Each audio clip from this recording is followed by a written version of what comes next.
এইবারের বিধানসভায় অন্যতম এক চর্চিত এরিয়া ছিল ভাঙড়।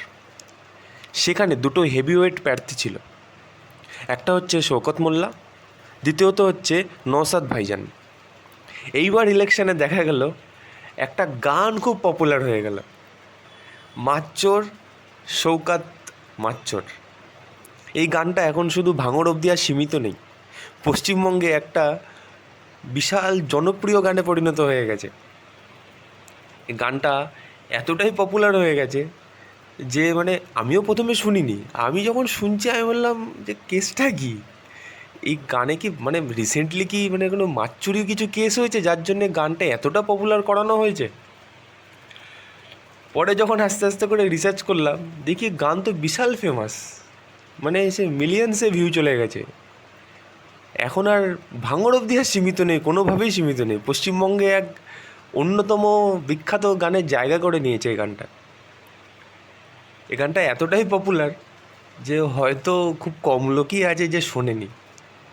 কিন্তু কোয়েশ্চেন হচ্ছে যে এই কেসটা কি, এই মাছ চোরের কেসটা কি? এটা কি আইএসএফ নিজের থেকে কিছু প্রচার করেছে মিথ্যা কিছু দিয়ে, নাকি এর বাস্তব কোনো কাহিনী আছে?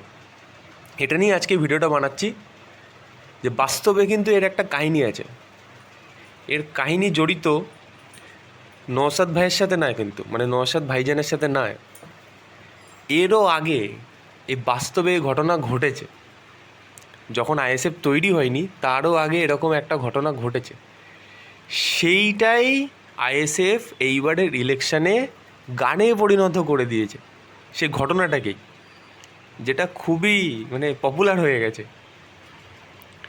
এই গানটার পিছনে যার বক্তব্যকে উদ্দেশ্য করে এই গানটা তৈরি, তিনি হচ্ছে শওকত মোল্লারই খুব কাছের একটা লোক।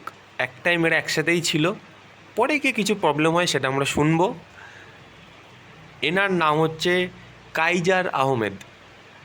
এই কাইজার আহমেদই হচ্ছেন প্রথম ব্যক্তি যিনি লিক করে দেয় যে মাছ চোরের কেসটা কি। তারপরে গিয়ে আইএসএফ এইবারের ইলেকশানে সেটাকে ব্যবহার করে। তো ঠিক আছে, চলো শুনে নেওয়া যাক কাইজার আহমেদ কি বলছেন।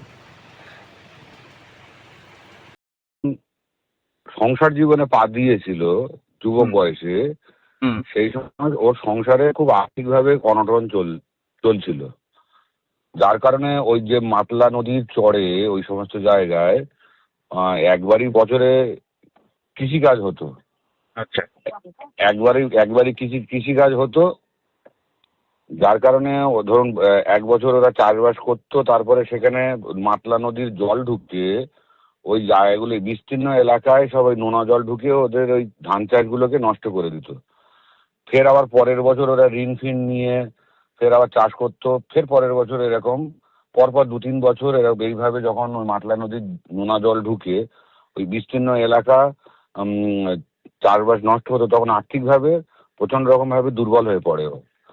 তখন সংসার চালানোর জন্য বাধ্য হয়ে তখন ওর অন্যের ভেড়িতে মাছ চুরি করতো এবং সেই সব মাছ নিয়েও ক্যানিং বাজারে বিক্রি করতো, করে মোটামুটি করে কোনো রকম ভাবে সংসার চলতো। তাই সেসব নিয়ে আর্থিক অবস্থা খারাপ হতেই পারে, আর সেসব নিয়ে আরো ব্যক্তিগত আলোচনা আমার সঙ্গে করেছে, আমি ওর হিস্ট্রিটা জানি। বিষয়টা হচ্ছে আমি এইসব ব্যক্তিগত আক্রমণ করার কোনো রকম ভাবে পক্ষ নয়, এই ধরনের রুচি আমারও নয়। কিন্তু শওকত মোল্লা ও রাজনীতি করতে এসে 2011 সালের নভেম্বরে যখন ওর তৃণমূল কংগ্রেসে আসার জন্য ইচ্ছা প্রকাশ করে এবং ওর জীবন বাঁচাতে সেই সময় যে ওর জীবনহানির আশঙ্কা করে, কেন প্রচুর মানুষের বাম পিরিয়ডে ও ক্ষতি করে রেখে দিয়েছে, এবং ওখানে যখন একটা রেভুলেশন তৈরি হয়ে যায় তখন ও বাঁচার জন্য বহু লোকের কাছে, তৃণমূল কংগ্রেসের বহু লিডারের কাছে ও হাতে পায়ে ধরে যে আমি তৃণমূলে আমি ঢুকবো। তোয়া সিদ্দিকির কাছে গিয়ে ধর্মীয়ভাবে সুপারিশ করে, আমার কাছে আসে, আরো অন্য লিডারের কাছে যায়। আমি এইসব কথা নিয়ে শোভনদাকে বুঝিয়ে, সেই সময় মুকুলদাকে বুঝিয়ে আমি ওকে দলে ঢোকার একটা রাস্তা তৈরি করে দিই।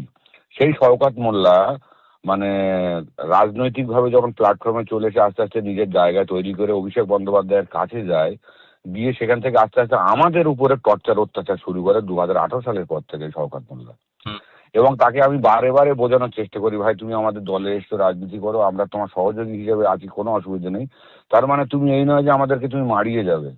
ও সেই ওর যে পুরনো স্টাইল, সেই পুরনো স্টাইল ফের আবার ফিরে পেয়ে মানে ফের মানুষের উপরে টর্চার, অত্যাচার, পাশাপাশি পুরনো তৃণমূল কংগ্রেস যারা করে তাদের উপরে আরো চরমতম অত্যাচার শুরু করে। 2020 সালে একটা মিথ্যে কেসে এই ভাঙড়েও আমাকে ফাঁসায়, ফাঁসিয়ে প্রায় 9 মাস বাড়ি ছাড়া করে রাখে। সেই সময় ওই আইএসএফ দলের উৎপত্তি হয় এবং আব্বাস সিদ্দিকীর সাথে ও ঝামেলা। তো সেই সব কারণে 2021 সালের পর থেকে ও আমাকে সম্পূর্ণ কোণঠাসা করতে থাকে। আমি এখানে দলের জন্য চেষ্টা করি, দল রেজাউল করিমকে এখানে 9 মাস বাড়ি ছেড়ে থাকার পরেও আমি এসে দলটা আমি অভিষেক বন্দ্যোপাধ্যায়ের রিকোয়েস্টে আমি ফের দলটা ফের শুরু করি। এখানে দলের পরাজয় হয়, আমি লাস্ট টাইম আর পুরোপুরি করে উঠতে পারিনি। এবারে বিষয়টা হচ্ছে ও 2023 সালে ভাঙড়ে যখন অবজারভার হিসেবে আসে, ওর প্রথম কাজ হলো ও আমাকে পুরো সাইডলাইন করা, সাইডলাইন করে আমাকে বিভিন্ন কায়দা করে স্টেজে মঞ্চে লোককে দিয়ে আমাকে অপমান করা, তারপরে টিকিট না দেওয়া, টিকিট দিয়ে সেই টিকিট মানে 3:30-টের সময় আমাকে গিয়ে বলে যে উইথড্র করে আসো। আমি কোনো কথা এটা করে আমি উইথড্র করে আসি। আমার মিসেসকে প্রধান করার কথা, সেই কমিটমেন্ট করে ক্যামাকি চিট থেকে আমার মিসেসের নাম আসায়, সে প্রদান করলো না। তারপরে আমি 2023 সালের পর থেকে আমি বলেছি ভাই এর সঙ্গে আমি রাজনীতি করবো না, আমি আমার মতো সাইলেন্ট হয়ে যাই। গিয়ে প্রায় 2 বছর আমি কোনো রকম ভাবে কোনো অ্যাক্টিভিটির মধ্যে ছিলাম না। ও 2025 সালের 25শে অক্টোবর আমাদের জেলায় একটা রাজনৈতিকভাবে পরিবর্তনের আশঙ্কায় আমার সঙ্গে থাকা কিছু ছেলেপিলে আমার অফিস থেকে বাইরে বেরিয়ে গিয়ে বাসন্তী হাইয়ের উপরে ও তারা একটু বোমা টোমা ফাটায় বা একটু আতশবাজি টাজি ফাটায়। সেটা ওটি ফোনে দেখার পরে কিছু লোকজন পাঠিয়ে আমি যখন অফিস থেকে বেরিয়ে চলে আসি তার 8 ঘন্টা পরে আমার অফিসটাকে পুরো ভেঙে ভাঙচুর করে দেয়। আমি দলের কাছে এর বিচার চেয়ে দিদির কাছে বার্তা পাঠাই, দিদি শোনে, ওকে বকাবকি করে, ব্যাস ওই পর্যন্ত। 28 তারিখে আমার বাড়িতে লোকজন পাঠিয়ে আক্রমণ করে। তারপরে ক্রমাগত বিভিন্ন লোককে দিয়ে মিডিয়াতে বাইট করি আমাকে হুমকি দেওয়া। তারপরে পরবর্তীতে আজ থেকে মাস 1.5 আগে ও সুপারি কিলার লাগিয়ে আমাকে খুন করবে বলে ঘাটাল থেকে ক্রিমিনাল নিয়ে আসে, সেটা আমি টিভিতে বলি এবং আমি ওর নামে এফআইআর করি থানায়। যখন এই লেভেলে চলে গেছে, যখন আমার জীবনহানি করার চেষ্টা করেছে, তখন আমি পুরো একদম মানে শপথ করে নিয়েছি যে একে যতক্ষণ না রাজনৈতিকভাবে একে আমি শেষ করব ততক্ষণ না আমি আর মানে মানে ঘুমাবো না, এরকম একটা অবস্থা। আমি রাত দিন এক জায়গায় করে পুরো ভাঙড়ের মানুষকে একত্রিত করে ওদেরকে আন্দোলনমুখী করে তুলি।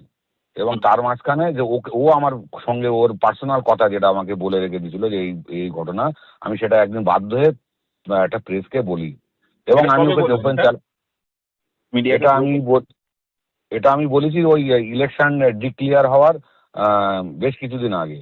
তো তো পরাজয় নিশ্চিত, এখানে কোনো সন্দেহ নেই। যেখানে কেন মানুষ এখানে তৃণমূলের বিরুদ্ধে নয়, ভাঙড়ের মানুষ, বিশেষ করে এখানে ভাঙড়ের মানুষ মমতা বন্দ্যোপাধ্যায়, অভিষেক বন্দ্যোপাধ্যায়কে এখানে ভালোবাসে, শ্রদ্ধা করে এবং এখানে উন্নয়ন যথেষ্টই হয়েছে।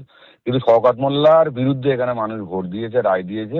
আগামী আর 2 দিন পরেই আপনারা বুঝবেন যে কি চরমভাবে ও পর্যদস্ত হচ্ছে এখানে। এটা আমি আগে থেকেই বলে আসছি। তো তাহলে আপনার এই কথাটা তো সফল, মানে এইভাবে ভাইরাল হয়েছে, এটা কি সফল তো আপনি সেদিক থেকে একটা 200% সফল, এ বিষয়ে কোনো সন্দেহ নেই। এই যে মাত্রর কথাটা, এটা তো তাহলে খুব ঠিক করেছে।